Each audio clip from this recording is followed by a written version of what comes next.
everyone. I am Dr. S. Amulam, Assistant Professor in the Department of Computer Science from Dr. S. Raghavan College of Arts and Science. Today now we will discuss about the concept digital forensic networks. Now the digital forensic network is one of the major part in our criminology sections. That is once the crime is occurred, based on the crime, we have to collect the digital evidence. That digital evidence we have to move to that the entire network, that is the transfer of information from that one location to the another location without the interfere of any network traffic. Purely we have to, without error, we have to transfer from the data from one location to the another location. That is the digital forensic network. Now elaborately we discuss about the digital forensic network. Now the sessions hand over to the student. Good afternoon, Madam. இன்னைக்கு நாங்கள் கோத்ரோ பண்ணியிருக்க topic என்னன்னா digital forensic networks தான் நாங்கள் cover பண்ணியிருக்கோம். இதை வந்து பேசிக்காக என்ன சொல்லலாம்னா நெட்வொர்க் ஃபாரன்சிக் டிராஃபிக் மாடல் கூட சொல்லலாம்.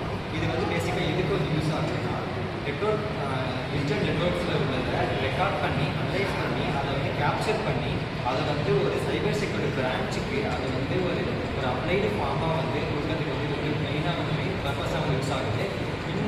நவடேஸ் வந்து நெட்வொர்க் கம்யூனிகேஷன் வந்து ரொம்பவே வந்து ஹை லெவலில் இருக்குது. இதனால வந்து நிறையா வந்து நெட்வொர்க் ஃபீச்சர்ஸ் டேட்டா ஃபீச்சர்ஸ் வந்து அதிகமாக வந்துருக்கு.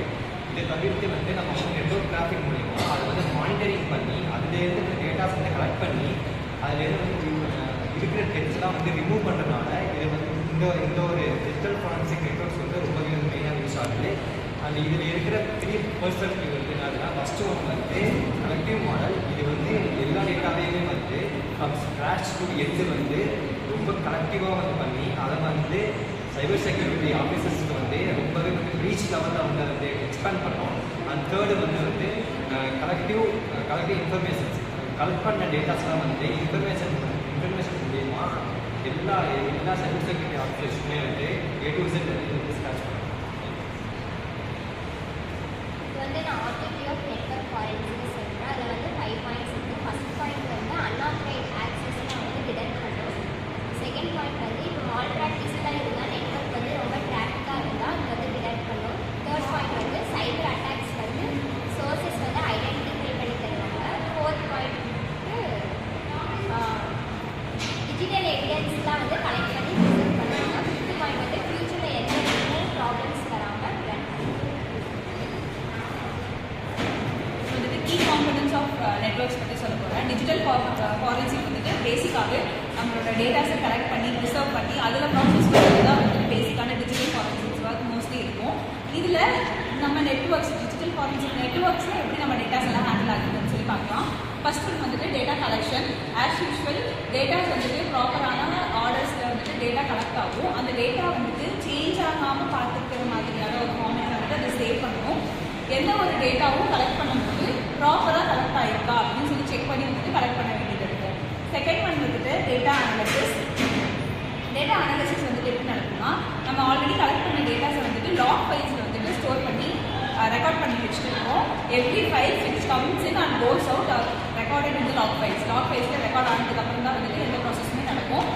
அடுத்து டேட்டா அனலைசிஸ் பண்ணும்போது அந்த டேட்டாவை நம்ம என்ன ப்ராசஸ்க்காக அனலைஸ் பண்ண போகிறோம், என்ன அனலைஸ் பண்ண போகிறோம், அந்த டேட்டாஸை வந்துட்டு எந்த ப்ராப்ளம் சொல்யூஷனுக்காக நம்ம அனலைஸ் பண்ணுறோங்கிற எல்லா அனலைசிங் ப்ராசஸ் ப்ரீப்ராசஸிங் ப்ராசஸ் எல்லாமே வந்துட்டு டேட்டா அனலைசிங் ப்ராசஸில் நடக்கும். Third step comes is evidence preservation. As already set ஒரு பார்ட்லேருந்து இன்னொரு பார்ட்டுக்கு மூவ் ஆகும்போது எவிடன்சஸ் வந்துட்டு சேஞ்ச் ஆகிறதுக்கான மோஸ்ட் ப்ராப்ளம்ஸ் இருக்குது. அந்த எவிடன்ஸ் சேஞ்ச் ஆகாமல் சேவ் பண்ணுறது ஒரு மேஜரான ஒரு விஷயம். அந்த எவிடன்ஸ் சேஞ்ச் ஆகாமல் இன்டெகிரிட்டியை மெயின்டைன் பண்ணுறது வந்து நம்மளோட தேர்ட் ஸ்டெப் ஆகும். Integrity maintenance is that each step of the data forensic will lead to some data changes. அந்த டேட்டா சேஞ்சஸை ப்ரிசர்வ் பண்ணுறது வந்துட்டு இந்த third step. Fourth step is that reporting. After எல்லாமே இதெல்லாம் முடிஞ்சதுக்கப்புறம் வந்துட்டு நம்மளோட ஃபுல் டேட்டாஸை வந்துட்டு நம்ம ரிப்போர்ட் பண்ணணும். ஃப்ரம் ஃபஸ்ட்டு டு எண்டிங் என்னென்ன பண்ணணும், டேட்டா கலெக்ஷன், டேட்டா எப்படி ப்ரிசர்வ் பண்ணணும், இன்னும் எவிடன்சஸ் எப்படி கலெக்ட் பண்ணணும், யாரெல்லாம் இந்த எவிடன்சஸ்குள்ளே இருப்பாங்க, இந்த டைம் லாக் எல்லாத்தையுமே வந்துட்டு ரிப்போர்ட் பண்ணி அதுக்கான சொல்யூஷன் ஃபைன் பண்ணி எடுத்துகிட்டு வரது தான் வந்துட்டு ரிப்போர்ட்டிங். நான் வந்து கன்க்ளூஷன் எழுத போகிறேன். இப்போ டிஜிட்டல் ஃபாரன்சிக் வந்து சைபர் செக்யூரிட்டியில் ஒரு இம்பார்ட்டன்ட் ரோல் ப்ளே இல்லாமல் இங்கே வந்து ஒரு கேஸ் இருக்குது, அது வந்து பாஸ்ட் நடந்த ஒரு கேஸை வந்து சால்வ் பண்ண முடியாமல் இருக்கும்போது இந்த டிஜிட்டல் ஃபாரன்சிக் மூலிமா நம்மளால் ஈஸியாக சால்வ் பண்ணி முடியும். டே டு டே ஆக்டிவிட்டீஸும் அதே மாதிரி இந்த கேஸோட ஒரு பேசிக்ஸ்லேருந்து மொத்த அட்வான்ஸ் எல்லாமே வந்து நம்மளால் கேல்குலேட் பண்ணி Okay, now